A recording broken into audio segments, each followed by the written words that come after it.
Chapter 1. I have been asked a very serious question by a friend. How do you know that Alexander Thomson is not an Israelite? Truly, it had never struck me before that possibly I was an Israelite. I must give this serious problem real thought. No one had ever told me I was an Israelite, none of my relatives or forebears. My whole kin and all my kith had always taken me for an ordinary Scot. True, for over 40 years I have been very fond of the quaint Hebrew language, but I learned this not from my parents in the natural course, but artificially by dint of much serious study over a period of 2 years. In everything it was so different from the ancient form of English which my forefathers had spoken locally for at least 1600 years. During the late war, and for some years thereafter, everyone in Britain had to possess and carry with him an identity card bearing his or her name and address. My card, however, never proved that I was myself. It might have been stolen from another person. My problem now is to demonstrate who I am and whence I am. Is there any way in which I can prove which race of mankind I belong to? Sometimes when I have been in the city of London, where there are many Israelites, I have spoken a little Hebrew in the markets. But none of these Israelites gave me the secret sign to show that they recognized me as cousin or relative. They could only stare in silence. Obviously, I was one of the Gentile dogs to them. Why did their sense of kinship, which is very strong among themselves, not extend to me? Perhaps it might be much easier for me to prove that I am one of the Gentiles than to prove that I am an Israelite. Or would it be possible for me to prove that those who are universally known and recognized as Jews are really Gentiles in disguise? Let us inquire of the only exact records, the sacred scriptures, for any information upon the subject. There only may we find unimpeachable scientific statements on this matter. In the Song of Moses, we are informed that the Most High, Elyon, in allotting or giving inheritance to the nations, in his parting the sons of Adam, set up the boundaries of the peoples with relation to the number of the sons of Israel, Deuteronomy 32:8. Thus there were specific Gentile nations, and a glance at a map will show that the Lord of Israel lies at the junction of will show that the land of Israel lies at the junction of 3 huge continents. In chapter 10 of Genesis, Moses details the descendants of Noah according to their nations. Verse 32 finishes up by stating that from these were parted the nations in the earth after the flood. Unless there should be any dubity regarding these nations, Moses states in chapter 9:19, these 3 are Noah's sons, and from these was overspread all the earth. All of the present nations on earth are therefore descended from Shem, Ham, and Japheth. As regards the identity of the few Shemite nations, there never has been any doubt. Apart from Israel, they have always remained in their own part of the world, in Southwest Asia. As nations, they have not been expansive or colonizing. Had Israel become a nation of priests to lead the Gentiles to God, they would never have gone in for commerce and finance. What of Japheth? Who is he and what are his characteristics? Why did he get his name? Blessed be Jehovah, God of Shem, and Canaan will become a servant to him. God shall enlarge or make wide for Japheth, and shall tabernacle in the tents of Shem, and Canaan will become a servant to him. Genesis 9:26-27. The name Japheth is said to mean enlarger or expansive. It implies vast migratory movements.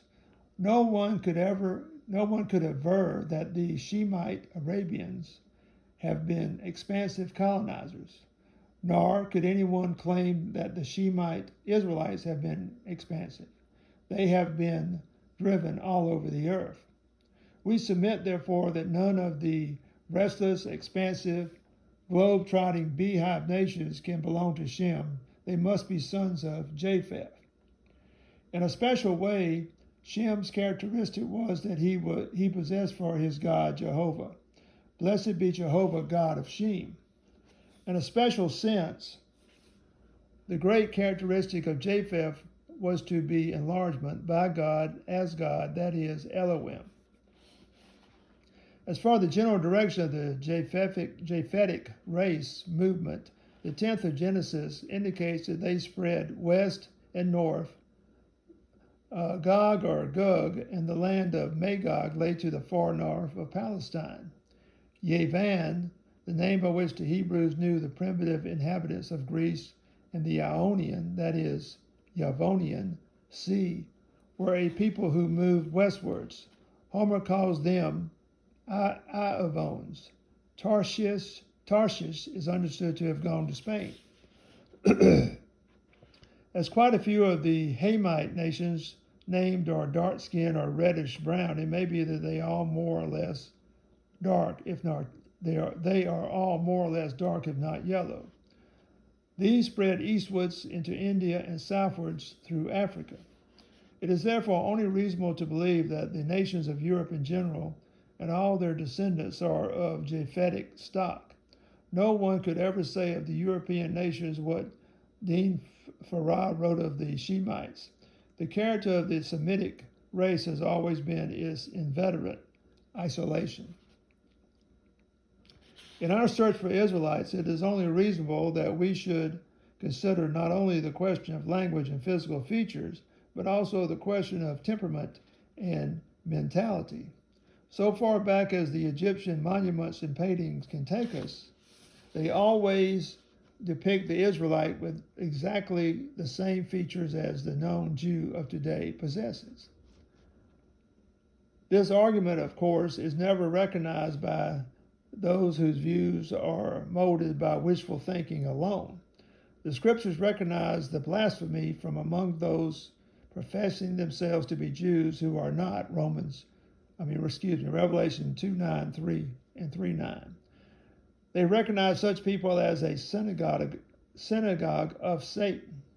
As the Greek puts it, these people are saying themselves to be Jews. For some reason, they want to pass as Jews, although they may possess not one of the natural marks of the Jew. There seem to be many who want to say themselves Israelites. Every nation possesses a great variety of physical expression. To me, every Negro seems very much alike. Yet, if I lived among Negroes for a time, I would soon discover great differences among them. At the same time, every nation possesses certain typical features which belong only to itself. Often such typical features are not at all common.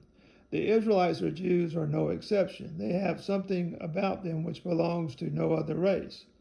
An eminent ethnologist, Gunther, denies they are a race at all because a casual glance at once shows men of greatly differing appearance among the Jews. Just so, but the glance has been too casual. Every race shows greatly differing features, yet on his next page the same writer says, in the Jewish people as a whole there are always somatic and psychological characteristics recurring, and with such uniformity for the great body of Jews in every land that it is easy for the impression of a Jewish race to be formed. What is of much greater importance for us today is the mental characteristic of the Jews or Israelites. The same writer says, their inherited characteristics are the source of that strangeness which they themselves feel within the racially different European peoples, and which these peoples feel with regard to the Jews. A reciprocal strangeness that has always been attested from the time of the first appearance of the Jew in Europe. Balak, king of Moab, fetched Balaam from the mountains of the east to curse Jacob, to defy Israel. Numbers 23:7. But Jehovah had put a statement into Balaam's mouth, and he said, from the top of rocks I am seeing him, and from hills I am regarding him. Lo, a people alone or separate, isolated. Lebedad will be tabernacled, and among the nations will he not reckon himself. Verse 9. With Rotherham and Young, we give the full force of the final reflexive verb. Israel always knew he had to be isolated, and his heart still, in spite of his dense spiritual darkness, he knows that he is still in isolation. Another beautiful Hebrew theme claims our attention. In Exodus 19:5, Deuteronomy 7:6, 14:2, 26:18, and Psalm 135:4, Israel is represented as a peculiar treasure to Jehovah. They were to be to him for a people, Sagala. What does this Hebrew word signify? Frequent research into Hebrew etymology have shown that this word, SGL, corresponds with the Latin single aris, singular. This word means one at a time, alone, single, solitary, alone of its kind, unique. The insertion of M before G is quite a common feature in some languages. Israel, though still mostly scattered, still dwells alone and unique among the Gentiles, a singular people. Even when an Israelite marries one who is not Semite, the offspring soon reverts by law of atavism to the two original types. No new type is formed. One descendant will be born with Hebrew features, another with Gentile features. The same law operates when two distinct races mingle. It was God who brought into being the three great divisions of the human race, and it is God who still preserves their distinctions.